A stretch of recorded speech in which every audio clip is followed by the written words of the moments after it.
महाराष्ट्र राज्य अंगणवाडी कर्मचारी संघ निषेधार्थ आंदोलन, अंगणवाडी कर्मचाऱ्यांच्या प्रलंबित मागण्या, महाराष्ट्र शासनाची दिरंगाई। महाराष्ट्र राज्य अंगणवाडी कर्मचारी संघातर्फे आज नाशिक जिल्हा परिषदेवर निषेधार्थ आंदोलन छेडण्यात आले आहे। एकात्मिक बाल विकास सेवा अंतर्गत अंगणवाडी केंद्रात 6 वयोगटापर्यंतच्या बालके, गर्भवती माता व स्तनदा माता यांना पूरक पोषण आहार, लसीकरण तसेच अनेक आरोग्य संदर्भात सेवा अंगणवाडी सेविकांकडून केले जात असे। मुख्यमंत्री माझी लाडकी बहीण योजनेअंतर्गत ऑनलाईन व ऑफलाईन फॉर्म भरण्याची सक्ती केल्याने अंगणवाडी कर्मचाऱ्यांवर काम लादल्यामुळे योजनेचे मूलभूत कर्तव्याची हेळसांड होत आहे। तसेच अंगणवाडी कर्मचाऱ्यांना मानधन वाढ, दरमहा पेन्शन व ग्रॅच्युटी या मागण्यांबाबत महाराष्ट्र शासनाकडून विलंब होत आहे। तर पावसाळी अधिवेशनातील बजेटमध्ये अंगणवाडी कर्मचाऱ्यांच्या मागण्यांविषयी कुठलाही उल्लेख नसल्याने महाराष्ट्र शासनाने अंगणवाडी कर्मचाऱ्यांचे प्रश्न सोडवण्याची आवश्यकता आहे।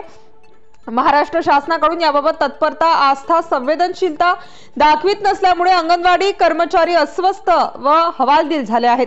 या कारणाने राज्यातील अंगणवाडी कर्मचारी त्यांच्या प्रलंबित मागण्यांसाठी 15 जुलै 2024 पासून मासिक अहवाल न देणे तसेच मासिक व शासकीय बैठकांमध्ये हजर न राहण्याचे अस्कार आंदोलन करीत आहेत। अंगणवाडी कर्मचारी शासकीय कर्मचारी दर्जा, अंगणवाडी कर्मचारी पेन्शन, अंगणवाडी कर्मचारी मानधन वाढ, अरे मागणी आमच्या हक्काच्या, अरे कोण म्हणतो देणार ना?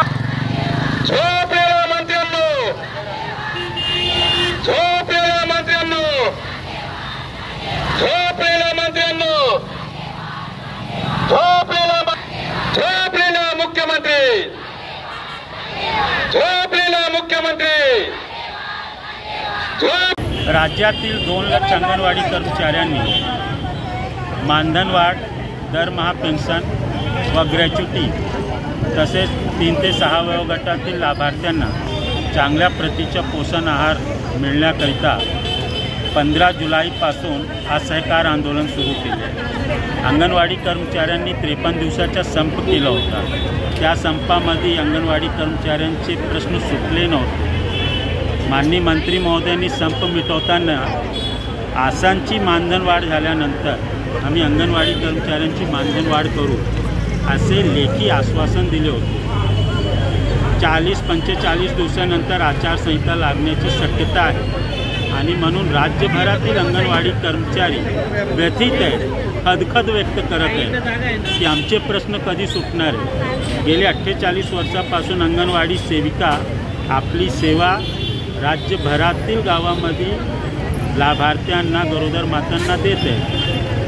सुप्रीम कोर्टाने सांगितले आहे की अंगणवाडी सेविका मदतनीस कर्मचारी आहे म्हणून यांना शासकीय कर्मचारीचा दर्जा मिळायला पाहिजे आणि जोपर्यंत शासकीय कर्मचारीचा दर्जा मिळत नाही तोपर्यंत त्यांच्या मानधनात खरगोश वाढ व्हायला पाहिजे आणि ती वाढ त्यांच्या कुटुंब जगेल एवढी तरी वाढ राज्य सरकारने करायला पाहिजे। तसेच ज्या सेविका आयुष्यभर योजनेचे काम करतात त्यांना सेवानिवृत्तीनंतर काहीही रक्कम मिळत नाही, त्यांना दर महिना मासिक पेन्शन मिळायला पाहिजे।